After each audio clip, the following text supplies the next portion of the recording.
अस्सलाम वालेकुम नाज़रीन। प्रोग्राम में आज मार्क के साथ चलेंगे साउथ अफ्रीका। वहाँ से मोहतरमा हमारा साथ देंगी। आज सेनेट में मुशाहिद हुसैन ने भी एक ज़बरदस्त तकरीर की। और भी लोग थे, मगर जो कुछ वो कह रहा था कह तो ठीक रहा था, अमल करना या नहीं करना मुझे नहीं लग रहा कोई इस तरह का कोई नतीजा सामने आए। वाला ये कि डेस्क वगैरह तो खूब बजाए लोगों ने जो सेनेट में बैठे हुए थे। आज मोहतरमा से कुछ सवालात भी करेंगे। अस्सलाम वालेकुम। वालेकुम अस्सलाम। जी, पहले बताइए आप क्या कहना चाहती है। इलेक्शन तो हमारे ख़त्म नहीं हो रहे, पता नहीं अब 40वां होगा तो जी, ख़त्म होंगे।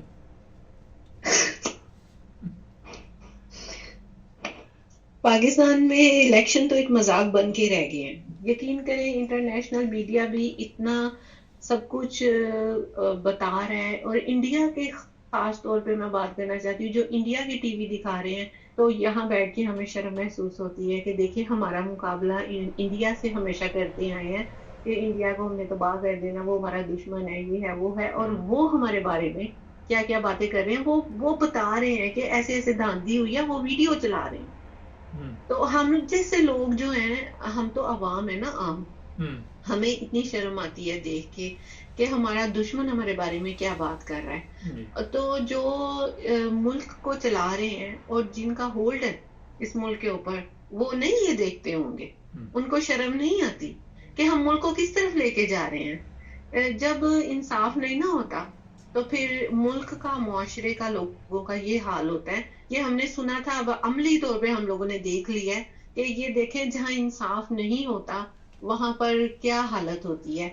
अगर एक एक अमल है, सिर्फ एक अमल है, अगर ये ताकतवर ये कर ले, तो मुल्क अभी के अभी ठीक हो जाएगा। और वो ये है कि जिसका जो मैंडेट है वो उसे उसका वापस कर दिया जाए, हम्म। हाथ जोड़ के माफी भी मांगी जाए, हम्म। और उनको कहा जाए कि ये आपके असली 45 जो फॉर्म्स हैं ये हैं, और ये 47 है। जाइए, जाके अपने हलफ उठाइए, असम्बलियों में बैठे मुल्क को चलाएं। क्या हो जाएगा? नहीं, क्या हो जाएगा, इक्तदार इनका खत्म हो जाएगा, तो ये बैरकों में जाए ना, जो इनका असली काम है। इन्होंने मुल्क को तबाह करने के लिए हर बाज मारी है।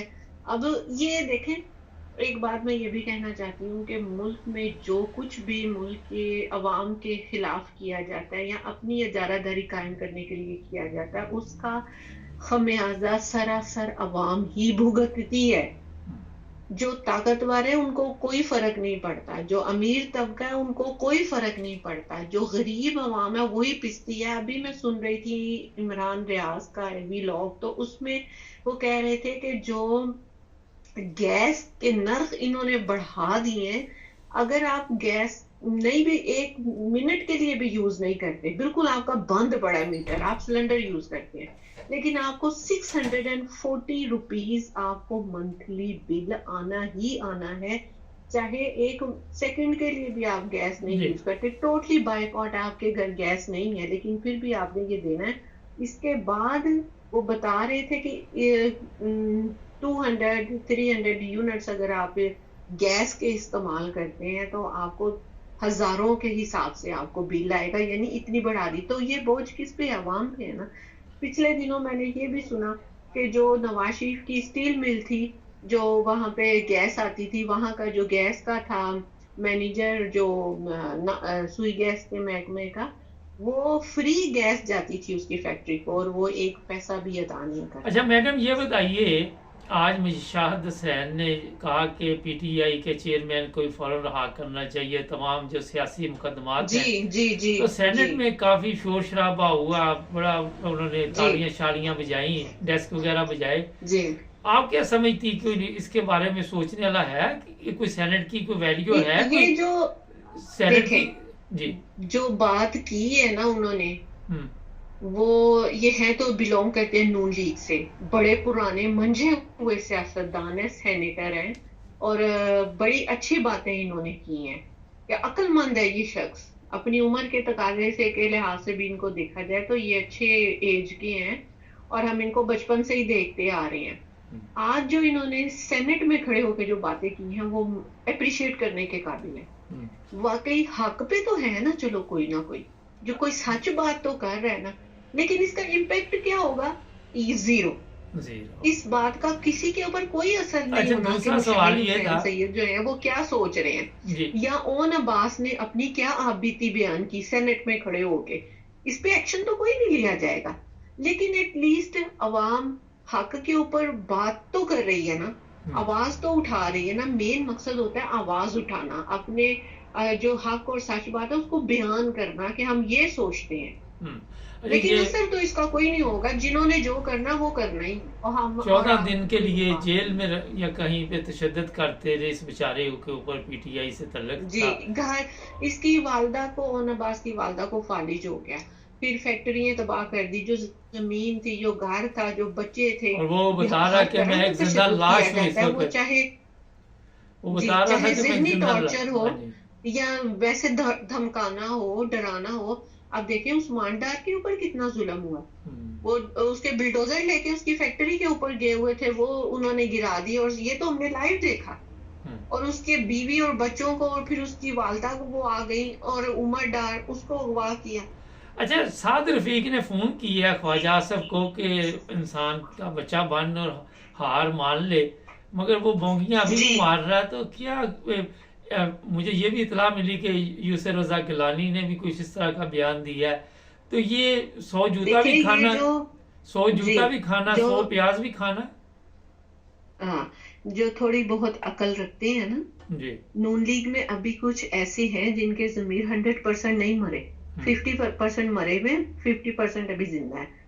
उन्होंने कहा होगा कि हमारी जो सियासत है अभी तो थोड़ी खत्म हुई है, लेकिन अगर अभी भी हम थोड़ी हक बात नहीं करेंगे तो हमारी सियासत 100% खत्म हो जाएगी। क्योंकि ये जो नून लीग का ग्रुप है ना, और जरदारी ग्रुप है और फजलुर रहमान ग्रुप है, इनकी सियासत जो है ना, ये मुल्क को चलाने के लिए नहीं, ये कारोबार है इनके लिए। हम्म, तो कारोबार को अपने को बचाने के लिए इस तरह के बयान वो देते हैं कि चलो हमारी थोड़ी बहुत तो इज्जत रह जाए ना, हम्म। चलो लोगों के दिलों में हमारी थोड़ी इतनी भी नफरत ना हो कि चलो कभी टाइम आए तो हम भी कुछ ना कुछ इस सियासत में से कुछ हासिल कर ले, इसलिए वो इस किस्म की बातें देते हैं। अदरवाइज इनके ऊपर भी कोई एतमाद की कोई नहीं है, गारंटी नहीं है कि ये बिल्कुल अवाम के फायदे के लिए या हक के लिए, अवाम के फायदे के लिए नहीं है। ये सिर्फ अपना कारोबार बचाने के लिए, और सियासत इनके नजदीक कारोबार। अच्छा, ये बताइए, इंडिया की आपने बात की, इस वक्त 1 मिनट 1.5 मिनट हमारे पास है। आपको पता है जब बांग्लादेश पर हालात जो गुजरे सबके इल्म में है, आज अवाम अपनी ही फौज के खिलाफ हो चुकी है। और ये दुश्मन ममालिक जो होते हैं ऐसे मौके का फ़ायदा उठाते हैं। तो आप क्या समझती हैं कि इंडिया कोई ऐसा कदम ना उठा दे जिसकी वजह से पाकिस्तान के लिए और भी मसाइल पैदा हो जाए? पाकिस्तान नहीं, इंडिया का कोई ऐसा कदम नहीं उठाएगा। उसकी वजह यह है कि पाकिस्तान को जिस तरह से बिजी किया गया है ना, हम्म, किसी और मकसद के लिए पाकिस्तान में ये सब कुछ किया गया, पाकिस्तान को बिजी करने के लिए। हम्म, एक इंटरनेशनल पॉलिसी होती है, इंटरनेशनल जो रिलेशंस होती हैं, ये जो जूइश लोग हैं ना, ये 100-200 साल पहले का ये इन्होंने सोच के रखा होता है कि हमने आने वाली दहाइयों में क्या करना है। हम्म, देखिए इस खित्ते में सारे में अगर नजर डाली जाए ना, तो इलेक्शंस का दौर है। रूस में भी इलेक्शन है नेक्स्ट मंथ, इंडिया में भी है, बांग्लादेश में हो गया, पाकिस्तान में हुआ था और उसका नतीजा क्या हुआ। तो ये जो जूइश कम्युनिटी है, ये इसके ऊपर, इस खित्ते के ऊपर होल्ड करना चाहती है। अभी इंडिया के ऊपर तो है कि भाई उन्हीं का होल्ड है, और वो उन्हीं की गवर्नमेंट आएगी। हसीना वाजिद भी उन्हीं से ही, उन्हीं की लॉबी से बिलोंग करती है। और पाकिस्तान चूंकि रशिया की तरफ जाना चाहता है, इसलिए यहाँ पे ज्यादा उन्होंने मुख्तसर नारकी जरा फैला करें, दी है कि ये मुख्तसर। अपने ही मसाइल में बिजी रहे। चले, ठीक, तो बहुत। ये एक थोड़ा सा है कि पाकिस्तान को अपने ही मसाइल में इतना उलझा दिया जाए कि वो किसी दूसरे मसले की तरफ गौर ही ना कर सके। जैसे कि इसराइल ने फलस्तीन के ऊपर अटैक करके वहां पे मुजालिम करना शुरू कर दिए हैं, ताकि इस खित्ते को मैं एंगेज करूं और ये खित्ता जो है इसराइल के लिए आवाज ना उठा सके। एक ये बहुत बड़ी बात है, इस बात के ऊपर हमें सोचना भी चाहिए, हमें आवाज भी उठानी जी। चाहिए, हमें आपसी इख्तलाफात जी, खत्म करके पाकिस्तान को एक मजबूत पाकिस्तान बनाना चाहिए, बहुत शुक्रिया। ताकि जो ہمارے دوسرے مسلمان امت ہے، جو ہمارے مسلمان برادر ملک ہیں، ان میں جو پرابلمس ہیں ہم مل کے ان کو سارٹ آؤٹ کریں اور مسلمانوں کو ایک قوت بنائیں. چلیں، بہت شکریہ یہ آپ کا. جو ہے نا، بہت جی شکریہ. یہ Thank چیز جو ہے ذہن میں رکھنی you. چاہیے. Okay, thank you. ناظرین، ابھی آپ سن رہے تھے سب